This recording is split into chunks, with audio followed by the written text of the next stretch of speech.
Hi, welcome to the second video. I watched the first video back, so this time I'll hopefully a bit more confident. And the other thing I didn't realise is how much I waffled. So the last video was 30 minutes. It could be the same this time, in which case I'll try and do chapters or something. But anyway, I've got notes to help me this time, so I waffle a bit less. But just to start, updates. So last week and a half or so, I've just been working on trying to polish up 3 songs. One of those is a re-recording of Wake Up, and two other songs. As I said, my release schedule, like when I started this, I wanted to do release a song every 6 weeks. I think that's what I used to be able to do before when I was in a band. But I think when you're trying to do everything yourself, that's a lot harder. And it's yeah. And then when I am working with people, it's just like scheduling and things like that. So just slow it down a little bit. But I will play a little sneak peek of one song I've been working on. So this song is called Gravity. So this is one of the only songs I've done which is just me. And it's not really part of that EP. So it's like a B-side. It's that's my water bottle. It's a heat wave here at the moment. It's absolutely boiling. I bought this like 2 minutes ago and I drank half of it. Okay, so I'll play a bit of this track. And I think I learned a little bit about doing my vocals, I think, since the last few songs, to just relax and just be a bit brave with different approaches to the phrases and things like that. So I'm learning all the time, so here we go. Like grains of sand in this universe, could be worse. I love you for what it's worth. Yeah, we can make plans together. The schematic in my head could be better. Yeah, there you go. A little sneak peek. It's just an early mix, so don't judge it too much yet. Yeah, and you know, of the 2 songs, hopefully it won't be too long. I originally thought I'd be done by now, but I think it might be more like the autumn or something. Like all these songs for this EP are out, and hopefully I'll be happy with it. Hopefully you have some new music soon. I think. Hopefully it doesn't take that much longer. Like another, hoping 4 to 6 weeks. It's just waiting on vocals from people and stuff, and I'm trying to do some promo video and trying to sort out a live video with us where we're singing. So I need to get clips of everyone. And I got the clips from Anger, so I can show you a little.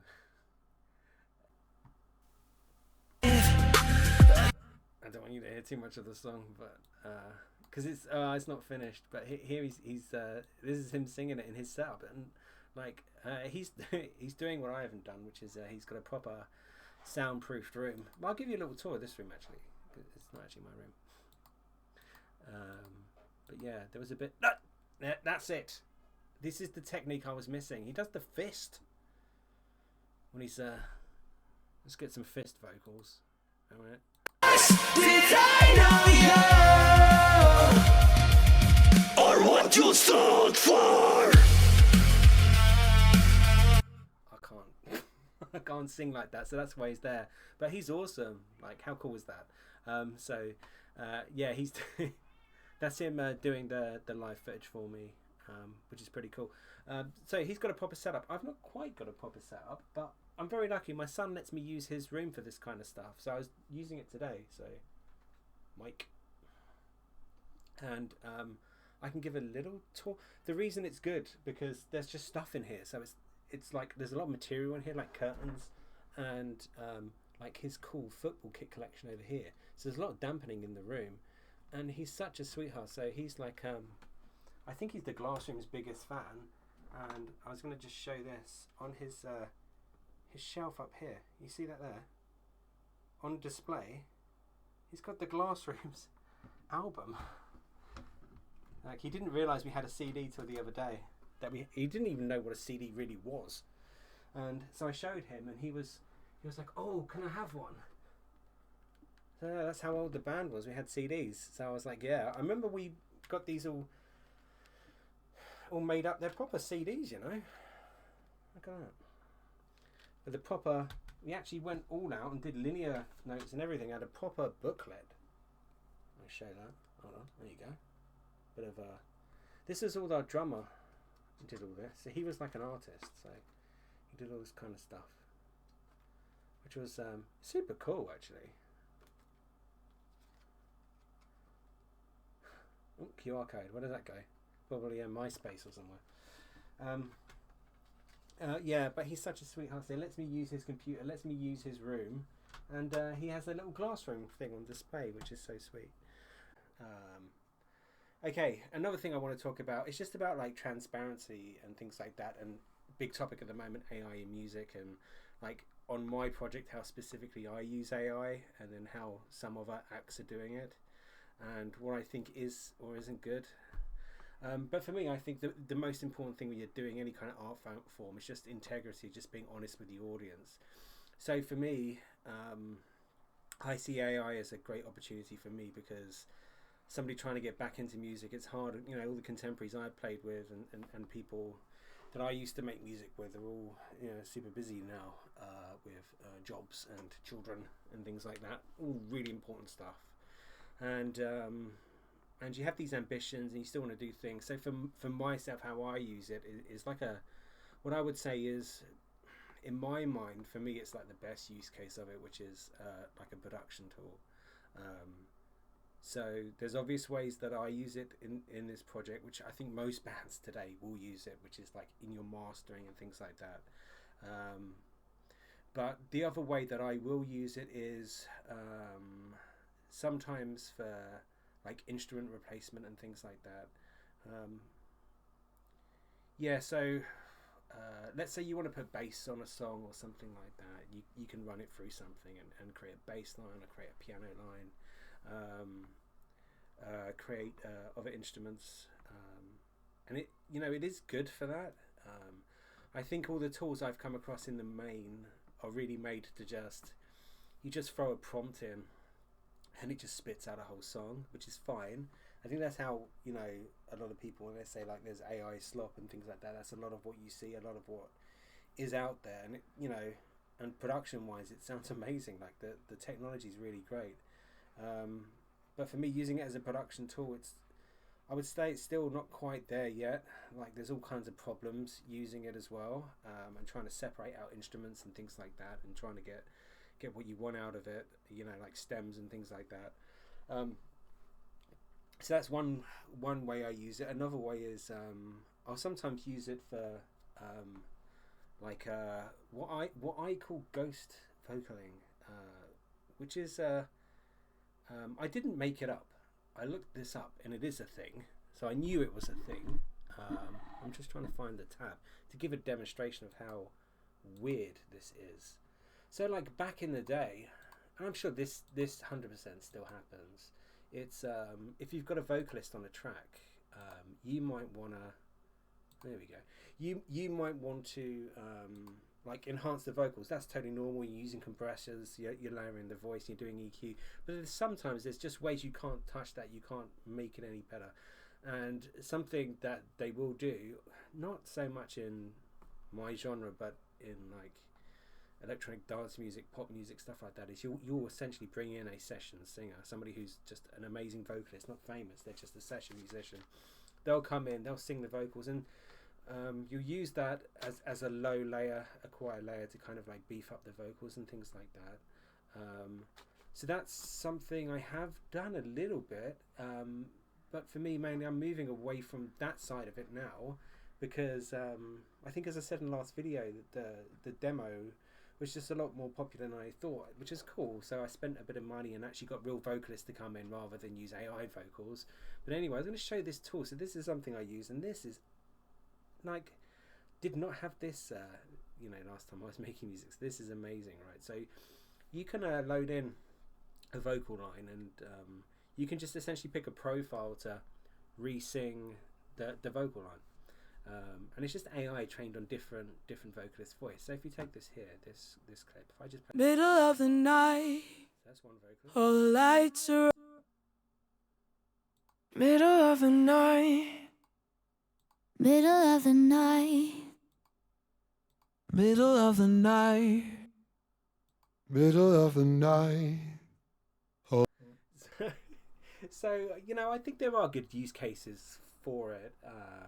I'm not really doing that anymore, but I do use it to kind of help me create a band. And I think for me, this project was, you know, I didn't want to learn how to drum and all that kind of stuff. I just wanted to play guitar still, but also like learn to try and sing and do my own songs, which is the thing.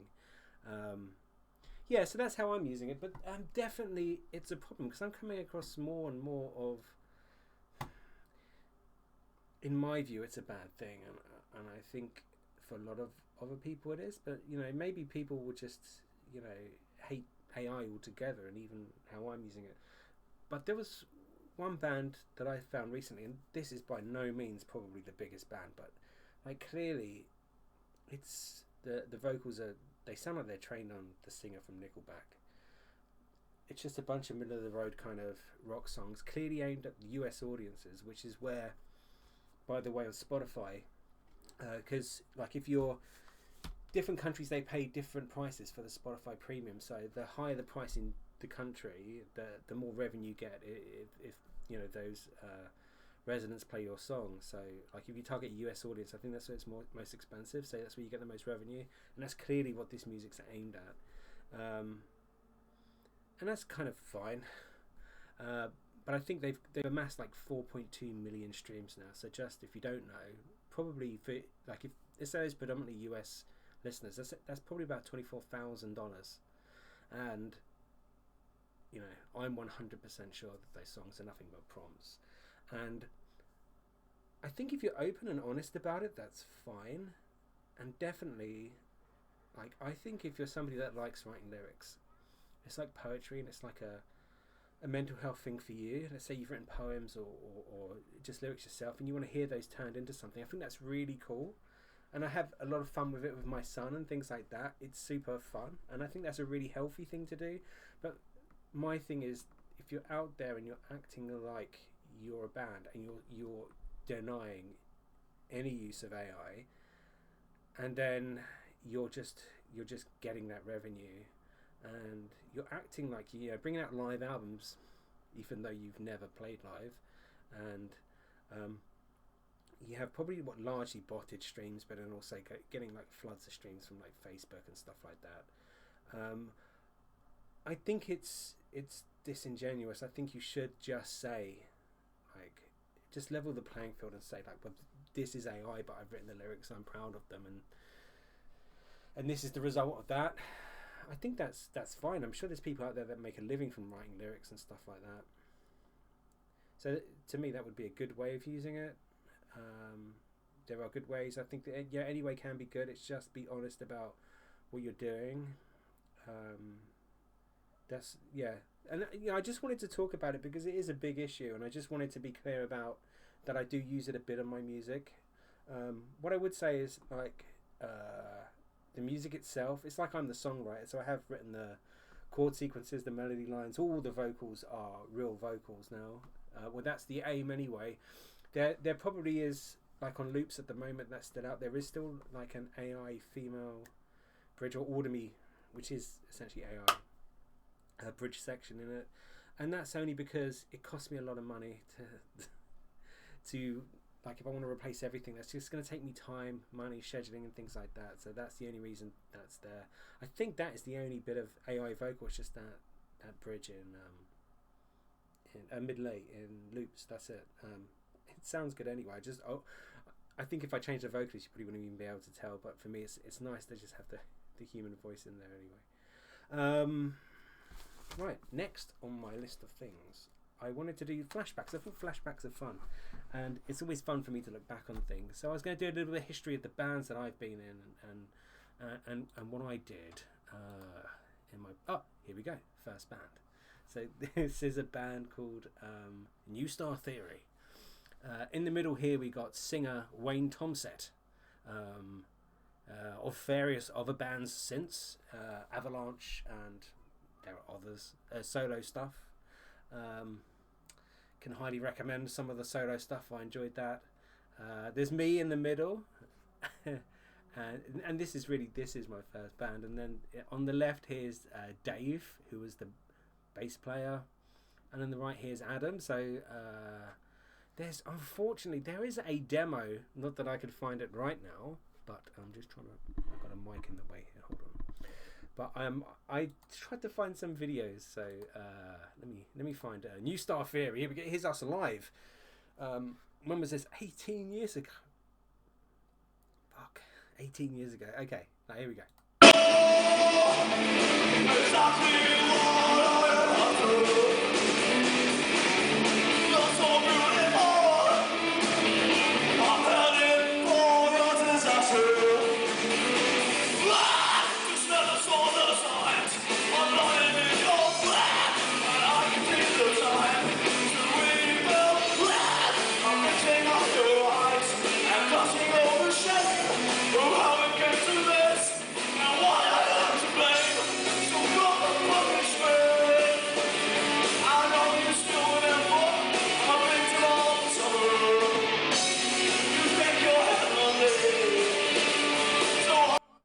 So that was us playing.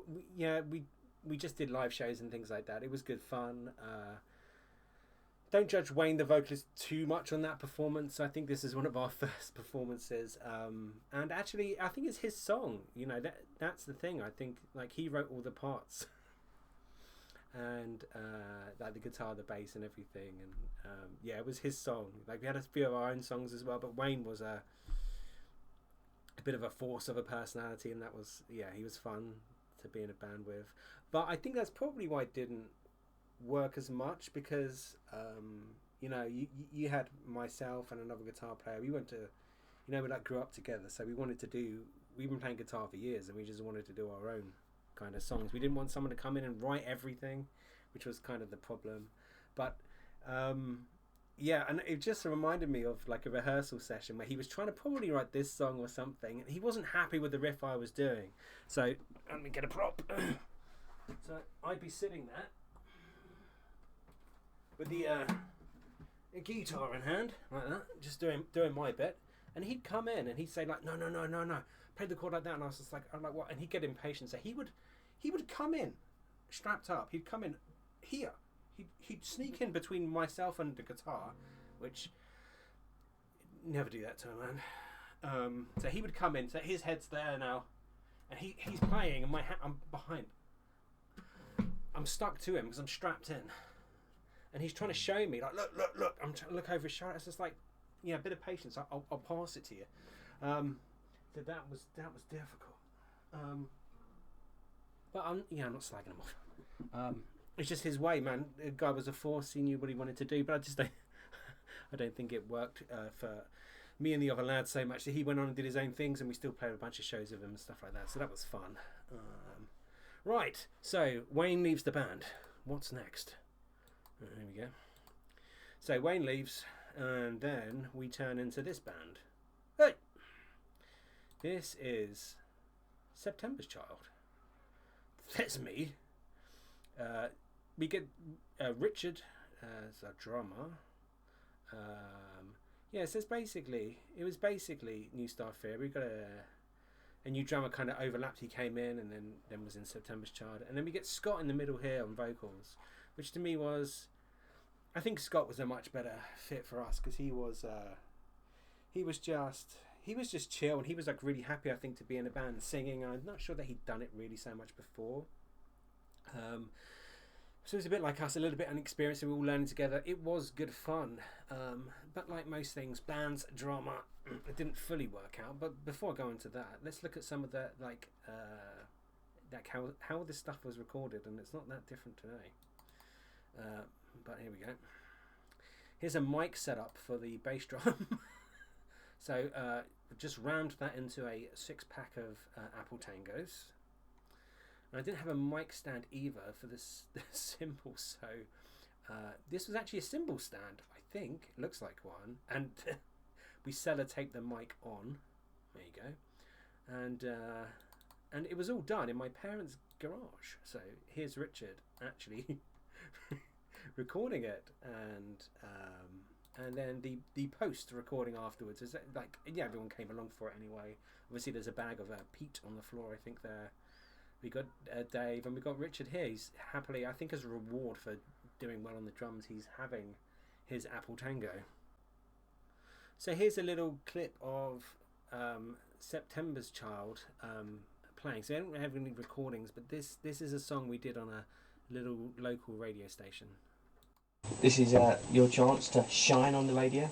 This is September's Child doing Turntable. Take it away.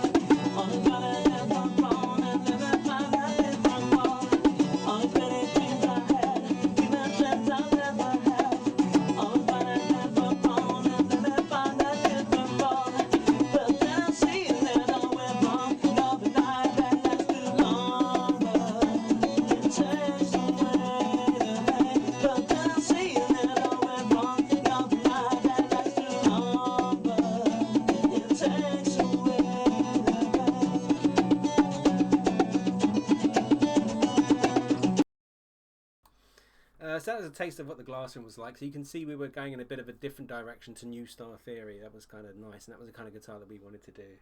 And I really loved that song, Turntable, but I'd love to finish that and do it. We never did it, but I'd have to work that lead guitar. I don't know what he's doing. I'll have to try and watch the video. But I think, yeah, there could be the starts of the reasons why the band broke up, because I think Dave didn't get a seat. I think he's on the floor, so maybe that's he's down there is his head, so he's down there, so that could have been the start of some resentment. I don't maybe yeah, and I don't know what the lyrics are, but I used to do backing on the long bird, so I know that bit. But yeah, maybe I'll do some version of it, because I think that the song only exists in this form on this really kind of cramped live radio show thing that you can, with bad audio. So I'd love to do that. Maybe I'll do it. I don't think I'll get in trouble for doing it. Yeah, I mean, I wrote the rhythm, so yeah, I don't know. I'll do a different lead line or something. But I love the lead line, so I don't know. Yeah, so hopefully you enjoyed that. So there we go. That was September's Child, but yeah, unfortunately it didn't survive. So I don't think we ever really found out why. But Adam and David decided to leave the band, which has just left us three here. And I think my role at that time was just a rhythm guitar player. Not that I couldn't play lead, I just didn't write it because I didn't have any need or reason to. For me, it was just like I like writing the song structure and the chords and trying to put together fun chords and something that would sound cool, but also like a singer could enjoy singing on, and that's all I was focused on. And all of a sudden, use your bass player. That's kind of okay because Scott could play, so Scott picked up the bass, picked up the 4-string. I think I actually lent him my bass guitar, and then we were just minus a lead guitarist, and I'd been working on some acoustic stuff as well, and I think the guys just weren't expecting us to be able to write the same kind of music. And I think that's where fun, it can be a good, when you're pissed off, and we were pissed off, I was pissed off, because you're working on something for a year together, your weekends you're in garages using Apple Tangos as mic stands and stuff like that. And that all falls apart. It's just so much work. You do all the shows and stuff, and you're trying to get a following, and then you're just frustrated, and you think you're going to have to, or the guys I think thought we were going to have to make compromises musically, and it was out of pure frustration. I knew I could play lead, I just didn't write it ever. So that was my next mission. I came to the next rehearsal absolutely desperate to have a song to blow their faces, melt their faces off with a nice lead line. And that's exactly what I spent a day or so doing, and I was so happy and pleased with myself because I actually did manage to do it, and I actually really like the song. So that's the song, Empyrean. I played it in the last video, but I'll play a bit now because the trouble is if I play the song off Spotify, it'll probably mute it, even though it's my bloody song. So here we go.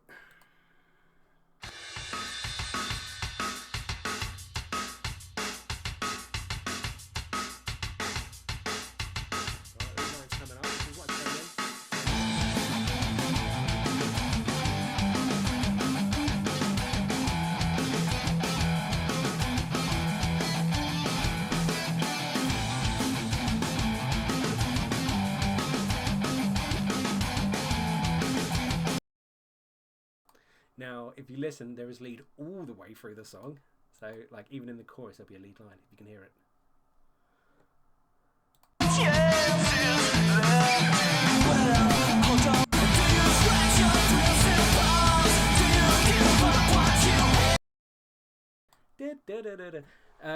Yeah, so a challenge for myself. So this was, let's have a look. So we released that in February 2011. So there you go, it's 15 years ago. But I played these songs so much. I wonder if I can remember how to play that first lead line. And that plectrum from the Glassroom days. I have about 200 of these. Because plectrums used to be like 75p or something, which was... I used to lose them all the time. So I found you could order them as a job lot off of Dunlop. So these are my favourite ones. Either the... I like the yellow, the green and the orange particularly as a nice kind of in-between one. And I might even be using that pick in this video. And yeah, and I just still got a load lying around. Every time I go in a drawer or something, I find some. So, and you can't really see. There we go. See if I can remember how to play it. Drop D. There we go. Oh, crack the fingers.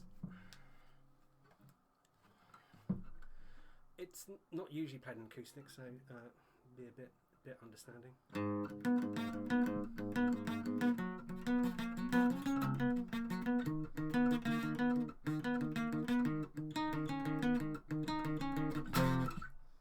The chorus.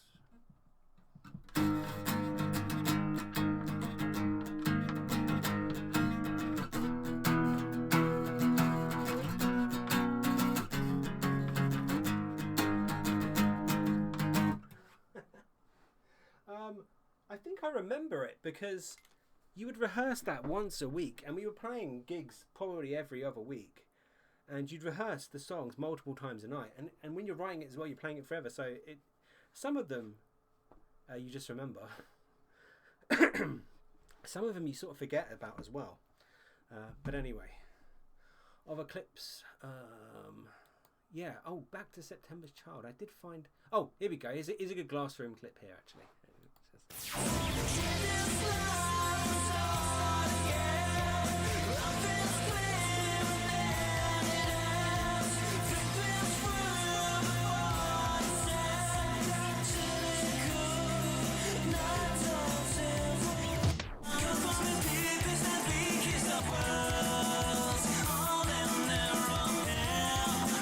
See that again? Wait.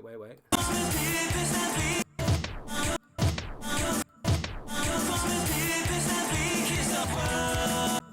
could do that now.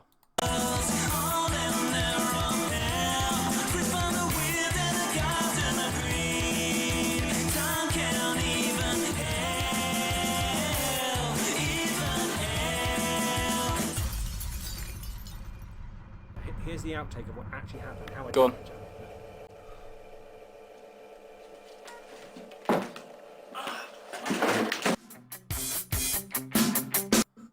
That was my my Pod XT Pro guitar and part of my mobile studio I used to have, so I was absolutely panicked when that fell on the floor. And yeah, I couldn't jump that high, I jumped off of a chair, as you can see. But yeah, the mobile studio was definitely a thing, as you can see in that video as well. And this was the setup here. My parents' garage floor. We got a... that was all cheap second-hand stuff off of eBay. Really good deals and stuff like that. That was a DI bass box, a DI guitar thing. And that was... if you're trying to record drums, you need a lot of mic inputs, and those are super expensive to get all those kind of preamps in a unit. And I managed to get that for some stupid price. I think it retailed about 500, and I got it for like 100 or something. Yeah, so I used to cart that around with the speakers and stuff like that. I used to lend bits of it out all the time, and I stopped being in a band.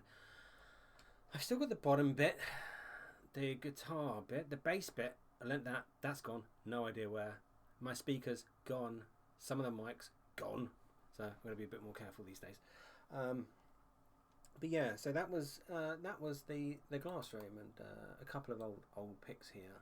So there's the three of us there, and this is one of the first photo shoots that we did, and it was in Scott and Rich used to live together. It was in their house, and I had this great idea that I don't think anyone else understood, but I was like, we could look like we're levitating in a picture, low budget. I have an idea. If we just jump, pose like that, and just get a picture of us done, and we could Photoshop it, it'll look like we're floating.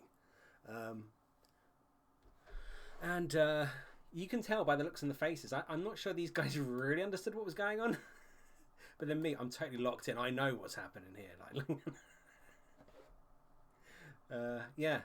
So there we are, floating above a lake, some kind of orb of energy behind us. It wasn't a metal album or anything. That was an acoustic EP. There you go.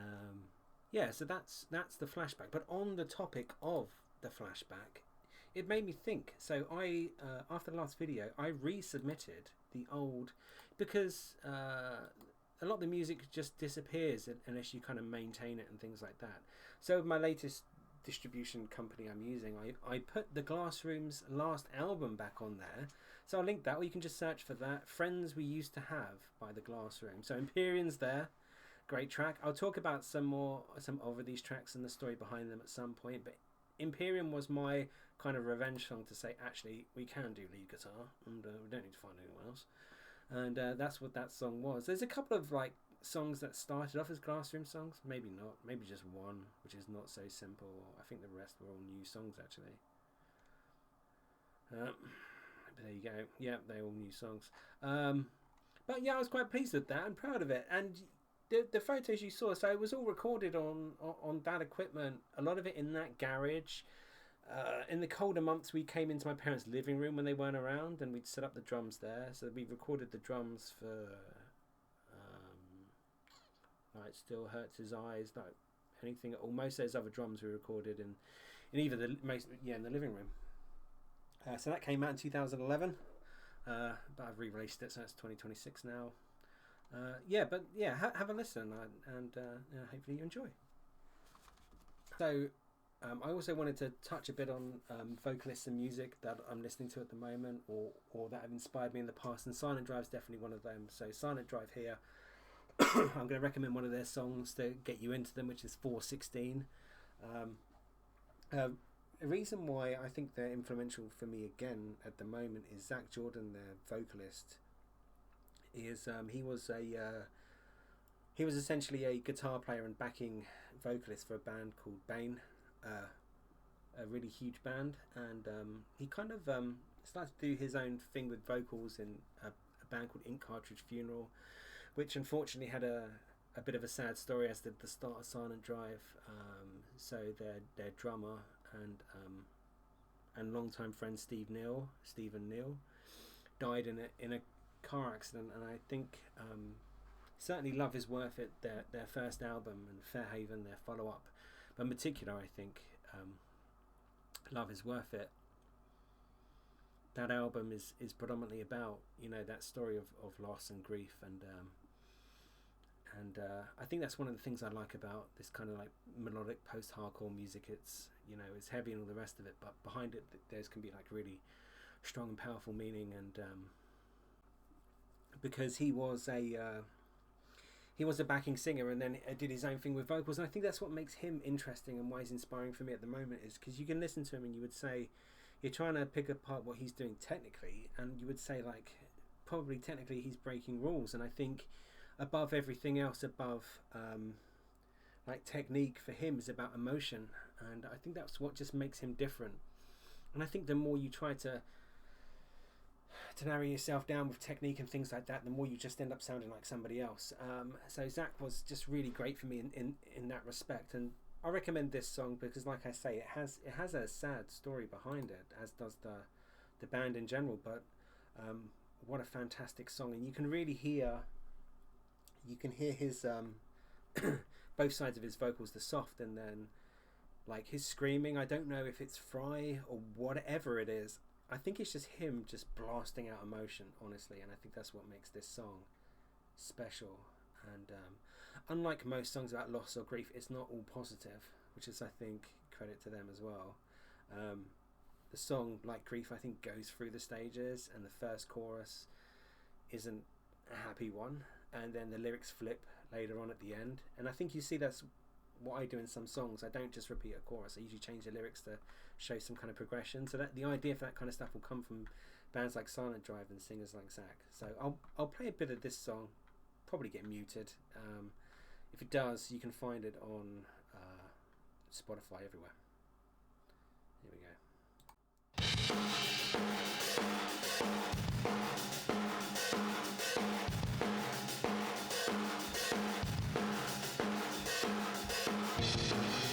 Times we cry, looking at one lost love, and thinking how the way that it's supposed to be, the way holding it to moonlight shines through it all, reflecting off of faces, watching all of these. That's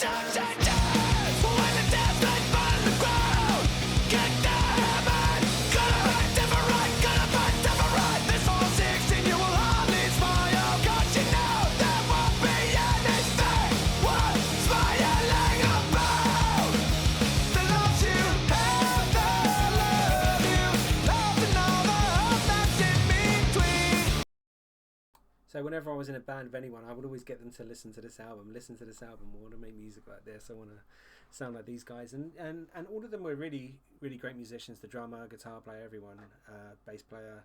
And they were fantastic. And I got to see them in London as well. And I'd never really been to like a that hardcore scene. So I was just there for the music. Just wanted to have a good time. And there was guys there. The fucking thing they do. Let me find it. Like a post-hardcore crowd.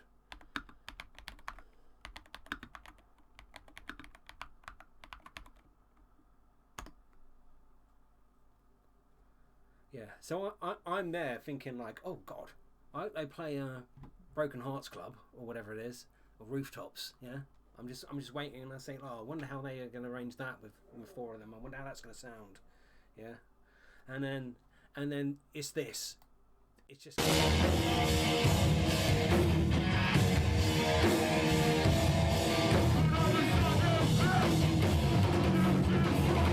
I'm trying to get punched in the face. Honestly, there's people doing windmill stuff, and that. Enjoyed that, and just had no idea. That's it for me.